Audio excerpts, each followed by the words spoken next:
Hello student, कैसे हैं आप सभी लोग। मैं एजुकेशन डिपार्टमेंट से चित्रा मिश्रा।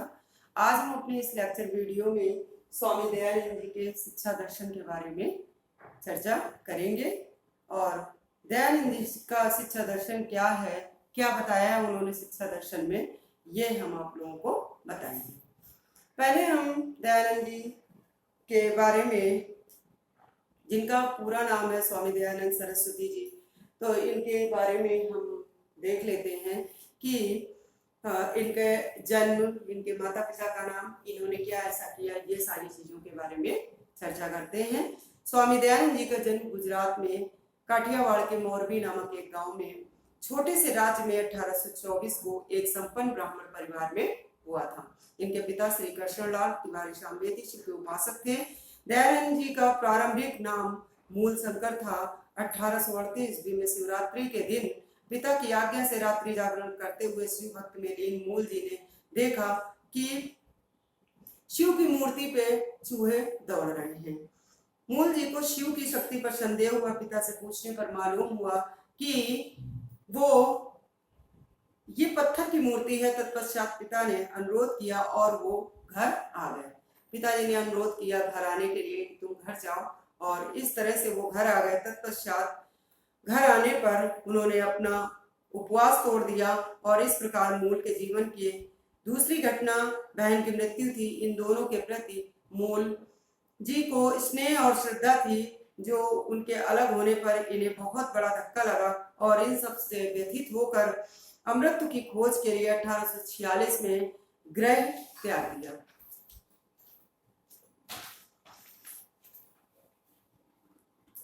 इनकी प्रमुख रचना 1873 में सत्यार्थ प्रकाश और 1875 में आर्य समाज की स्थापना की। 1873 में सत्यार्थ प्रकाश की रचना की। 1865 में वैष्णव मठ के लिए संध्या नामक पुस्तक की रचना की। 30 अक्टूबर 1883 को दिवाली की रात इनकी मृत्यु हो गई। इस तरह से हमने स्वामी दयानंद सरस्वती जी के जीवन के अध्ययन के बारे में, जीवन के बारे में हमने अध्ययन किया। और अब हम देखेंगे कि दयानंद जी के शिक्षा दर्शन के सिद्धांत क्या हैं, मूल आवश्यक तत्व क्या हैं। सबसे पहला इन्होंने ब्रह्मचर्य का पालन बताया। ज्ञान प्राप्ति के लिए बालक बालिकाओं को ब्रह्मचर्य का पालन करना चाहिए। दूसरा पॉइंट बताया शिक्षा प्रारंभ काल, यानी शिक्षा प्रारंभ काल से ही, यानी बालकों की शिक्षा 5 वर्ष और बालिकाओं की शिक्षा 8 वर्ष से प्रारंभ कर देनी चाहिए। इन्होंने एक आयु अलग से निर्धारित की कि बालक की शिक्षा जो है वो 5 वर्ष और बालिकाओं की शिक्षा 8 वर्ष से प्रारंभिक शिक्षा काल का जो समय बताया इन्होंने बताया। तीसरा है जीवन का उद्देश्य। दयानंद जीवन का अंतिम उद्देश्य कर्म, फल, भोग से मुक्ति मानते हैं। एंड नेक्स्ट पॉइंट, नैतिक आचरण। ईमानदारी, सत्य, आत्म त्यागी, सादा जीवन और आत्म संतोष जैसे गुणों से बालक व बालिकाओं को युक्त बनाना चाहिए। फिफ्थ पॉइंट है समान शिक्षा। पुरुषों एवं स्त्रियों में या बालक एवं बालिकाओं में समान शिक्षा का स्तर रखना चाहिए, समान शिक्षा विकास की जानी चाहिए। नेक्स्ट पॉइंट है आदर सम्मान की भावना का विकास। शिक्षा वैसी होनी चाहिए जो बालक और बालिकाओं के अंदर वो शिक्षा जागृत हो जिसमें अपने से बड़ों का सम्मान कर सके, अपने से बड़ों का आदर कर सके। नेक्स्ट है मूर्त पूजा के विरोधी। जैसा कि हमने आपको इनके जन्म के बारे में एक स्टोरी भी बताई जो इनके जीवन से घटित है, जो बिल्कुल सत्य थी वो चीज की। ये इन्होंने मूर्ति के ऊपर जो चूहा दौड़ते हुए देखा था, तो इन्होंने ये शिव के मूर्ति पर जो भी संदेह व्यक्त किया था, उससे ये मूर्ति पूजा के विरोधी हो गए थे। तीर्थ स्थानों की यात्रा और जो भी सम्मान या जैसे नदियों के प्रति सम्मान आदि, ये सब इन्होंने बताया कि व्यर्थ है, क्योंकि ये पहले तो बहुत ज्यादा उपासक थे और इस प्रकार से उन्होंने अपना उपवास भी तोड़ा था और मूर्ति पूजा के विरोधी हो गए थे। कर्म के आधार पर विभाजन। उन्होंने स्वामी दयानंद सरस्वती जी ने बताया है कि कर्म के आधार पर व्यक्ति को या शिक्षार्थी को प्रधानता दी जानी चाहिए, न कि वर्ण के आधार पर, यानी जाति के आधार पर किसी भी तरह का कोई भी विभाजन नहीं करना चाहिए। कर्म के आधार पर व्यक्ति का विभाजन होना चाहिए। नेक्स्ट है बाल विवाह अनुचित। दयानंद जी ने विधवा विवाह को मान्यता प्रदान करते थे और बाल विवाह को गलत मानते थे। विधवा विवाह को इन्होंने सराहा था और जो बाल विवाह को था इन्होंने विरोध किया था। नेक्स्ट है योग शिक्षा। विवेकानंद जी की तरह इन्होंने भी योग शिक्षा को ही सराहा है। योग शिक्षा से ही जो बालक का मानसिक शारीरिक विकास होता है, ये योग शिक्षा को इन्होंने बताया है। इन्होंने शिक्षा के उद्देश्य के बारे में क्या बताया है? दयानंद सरस्वती जी ने शिक्षा के उद्देश्य के बारे में क्या बताया है? पहला पॉइंट है मुक्ति प्राप्ति। ऐसी शिक्षा हो जिससे जीवन में मुक्ति की प्राप्ति हो। दूसरा पॉइंट है सामाजिक विकास, सामाजिक विकास हो। तीसरा है चारित्रिक विकास। चौथा है शारीरिक गुणों का विकास और लास्ट पॉइंट है ज्ञान का उद्देश्य। शिक्षा ऐसी हो जिसमें कोई उद्देश्य बने, ज्ञान का कोई उद्देश्य समझ में आए, जिसमें चारित्रिक विकास हो और शारीरिक विकास हो, मानसिक विकास हो, नैतिक विकास हो। इस तरह के विकास पर इन्होंने बल दिया। नेक्स्ट है दयानंद के अनुसार शिक्षण विधियां। शिक्षण विधियां क्या है? पहला है निरीक्षण विधि।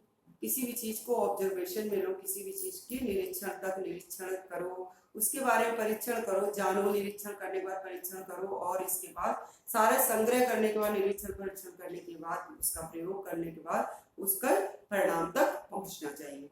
दूसरा स्वाध्याय विधि। इन्होंने स्वाध्याय विधि पर विशेष बल दिया है कि बालक को रटने जैसा कोई भी ज्ञान नहीं, स्वाध्याय विधि करके ही स्वतः ज्ञान प्राप्त करना चाहिए।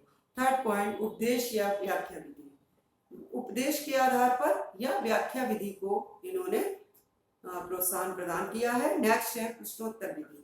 प्रश्नोत्तर विधि को इन्होंने बताया है, व्यवहारिक विधि को बताया और तार्किक विधि को भी बताया है। जो भी व्याख्यान दिए जाए वो तर्क के आधार पर दिए जाए। व्यवहार, आचरण, नैतिक नियम, ये सारी चीजों से व्यवहार ग्रोथ होना चाहिए। नेक्स्ट है दयानंद के अनुसार शिक्षा योजना। शिक्षा योजना क्या है? बालक बालिकाओं को ज्ञान पाणिनिकृत शिक्षा से प्रारंभ करना चाहिए। दूसरा है तत्पश्चात विद्यार्थी को व्याकरण का बोध कराना चाहिए और इन्होंने बताया व्याकरण के ज्ञान से ही बालक का आगे के लिए ज्ञान जो होता है वो अग्रसर होता है। नेक्स्ट है व्याकरण का अभ्यास करने के बाद निगुण तथा निरुक्त ग्रंथों को अर्थ के सहित 6 या 8 महीने में पढ़ाना चाहिए। फिर 4 महीने में छंदो ग्रंथ पढ़ाना चाहिए। छंद ग्रंथ के बारे में इन्होंने बताया कि फिर 4 महीने में छंद ग्रंथ का ज्ञान कराना चाहिए। नेक्स्ट है इसके बाद 1 वर्ष के भीतर मनुस्मृति, वाल्मीकि रामायण, विदुर नीति या महाभारत के चुने हुए पर्वों का अध्ययन कराना चाहिए। 6 पॉइंट वेदों और ब्राह्मणों के बाद 4 उपवेदों आयुर्वेद, धनुर्वेद, गांधार वेद व अथर्ववेद, शिल्प विद्या का पाठन करना चाहिए। इसके बाद स्वामी दयानंद सरस्वती जी ने क्या गुण है और क्या दोष है, किस प्रकार से शिक्षा में क्या वर्णित किया है, उसमें गुण और दोषों के बारे में हम चर्चा करेंगे। पहला पॉइंट है बालक बालिकाओं शिक्षा नीतियों के ब्रह्मचर्य का पालन करना चाहिए। दूसरा पॉइंट है बालक को आवश्यकता अनुसार दंड दिया जाना चाहिए। तीसरा पॉइंट है उन्होंने नए गुरुकुल की स्थापना कराई जिसमें वेदों की शिक्षा का प्रचार और प्रसार किया जाता था। चौथा पॉइंट स्वामी दयानंद जी पुनर्जन्म और आशावादी विचारों में आस्था रखते थे, पुनर्जन्म पर विश्वास करते थे और आशावादी विचारों पर आस्था रखते थे। नेक्स्ट पॉइंट है प्रारंभिक शिक्षा का माध्यम मातृभाषा होना चाहिए। इन्होंने भी मातृभाषा पर ही बल दिया है। दोष क्या है? दयानंद जी का शिक्षण विधि में मत है खेल द्वारा शिक्षा नहीं दी जानी चाहिए। इन्होंने खेल के बारे में, शिक्षा के बारे में कोई भी व्याख्यान नहीं दिए। आज की आधुनिक शिक्षा प्रणाली का विरोधाभास किया है। दूसरा पॉइंट है विद्यालयों में धार्मिक शिक्षा के बदले नैतिक, आध्यात्म और धर्म निरपेक्षता की शिक्षा दी जानी चाहिए।